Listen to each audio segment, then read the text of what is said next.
اکثر لوگ جو ہیں وہ رزق کے معاملے میں بڑے پریشان ہوتے ہیں، اور کیونکہ بہت سارے مجھے میسیجز پہ آتے ہیں اور اس کے بارے میں نے پہلے بھی بات کی، لیکن ایک کوئکلی آپ کو بتاتا ہوں کہ جو شخص بھی اپنی زندگی میں پانچ چیزوں کو اپنی زندگی کا حصہ بنا لے، اللہ سبحانہ تعالیٰ اس کے رزق میں کبھی کمی نہیں دیتا۔ پہلی چیز کیا ہے کہ اپنی زندگی میں اللہ کی فرما برداری کو لے آؤ اور اللہ کی نافرمانی کو چھوڑ دو۔ جو شخص اللہ کا فرما بردار بن جائے گا، اللہ کی نافرمانی کو چھوڑ دے گا، اللہ سبحانہ تعالیٰ کی طرف سے وعدہ ہے کہ اللہ تعالیٰ ایسے شخص کو رزق ایسی جگہ سے دے گا جہاں سے وہ سوچ بھی نہیں سکتا۔ وَمَن يَتَّقِ اللَّهَ يَجْعَلْ لَهُ مَخْرَجًا وَيَرْزُقْهُ مِنْ حَيْثُ لَا يَحْتَسِبُ۔ اللہ کا وعدہ کیا ہے کہ جو بھی تقوی اختیار کرے گا، اللہ سے ڈرے گا، اللہ کی فرما برداری کرے گا، اللہ کی نافرمانی چھوڑ دے گا، تو اللہ سبحانہ تعالیٰ اس کے لیے ہر مشکل سے نکلنے کا راستہ بنا دے گا، اور رزق اس کو ایسی جگہ سے دے گا جہاں سے وہ سوچ بھی نہیں سکتا۔ تو پہلی چیز کیا ہے کہ اللہ کی فرما برداری کرو اور اللہ کی نافرمانی چھوڑ دو۔ دوسرا عمل کیا ہے کہ جو شخص بھی کرے گا اللہ اس کے رزق میں برکت دے گا، کثرت سے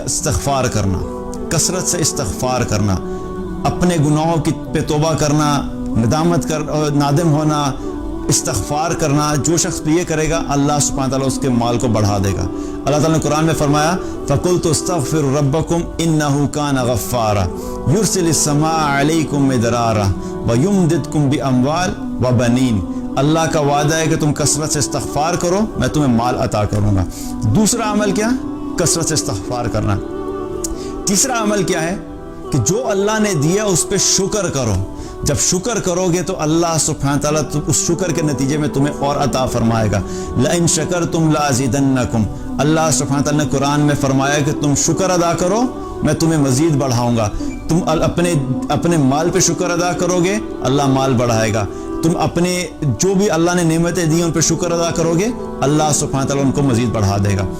چوتھی چیز کیا ہے؟ جو شخص بھی صدقہ کرتا ہے، اللہ کی راہ میں مال خرچ کرتا ہے، اللہ سبحانہ تعالیٰ ایسے شخص کے مال میں کبھی کمی نہیں کرتا، اللہ تعالیٰ اس کے رزق کو بڑھاتا ہی ہے۔ اللہ تعالیٰ نے قرآن میں فرمایا مَنْ ذَا الَّذِي يُقْرِضُ اللَّهَ قَرْضًا حَسَنًا فَيُضَاعِفَهُ لَهُ أَضْعَافًا كَثِيرًا۔ کون ہے جو اللہ کو قرض حسنہ دے اور اللہ سبحانہ تعالیٰ فرماتا ہے کہ اس کو میں بڑھا چڑھا کے واپس کر دوں گا۔ آپ لوگوں پہ خرچ کرنا شروع کر دیں، اللہ سبحانہ تعالیٰ آپ پہ خرچ کرنا شروع کر دے گا۔ آپ لوگوں میں دینا شروع کریں اللہ آپ کو دینا شروع کرے گا۔ آپ لوگوں کو زیادہ دینا شروع کر دیں گے اللہ آپ کو زیادہ دینا شروع کر دے گا۔ اور ایک حدیث میں آتا ہے رسول اللہ صلی اللہ علیہ وسلم نے فرمایا کہ اے ابن آدم تو خرچ کر۔ اللہ تعالیٰ فرماتا ہے کہ اے ابن آدم تو خرچ کر، تجھ پہ خرچ کیا جائے گا۔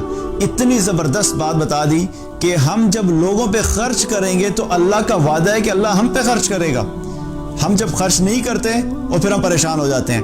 تو چوتھی چیز کیا ہے کہ اللہ کی راہ میں صدقہ کرنا، غریبوں کو دینا، مساکین کو دینا، ضرورت مندوں کو دینا، اپنے خاندان میں جو مشکل میں لوگ ہیں ان پہ خرچ کرنا۔ جو شخص صدقہ کرتا ہے اللہ سبحانہ تعالیٰ اس کو کبھی بھی مال کی کمی نہیں دیتا۔ پانچواں عمل کیا ہے؟ پانچواں عمل اپنے خاندان والوں کے ساتھ بنا کے رکھنا، صلہ رحمی، اپنے خاندان والوں سے تعلق نہیں توڑنا۔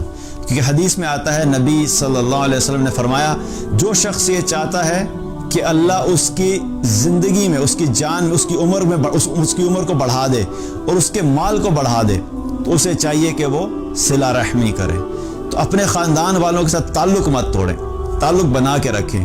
جو شخص بھی یہ 5 اعمال کرے گا اللہ سبحانہ تعالیٰ کبھی اس شخص کو رزق میں کمی نہیں دے گا اور اس کے رزق میں ہمیشہ برکت ہوگی۔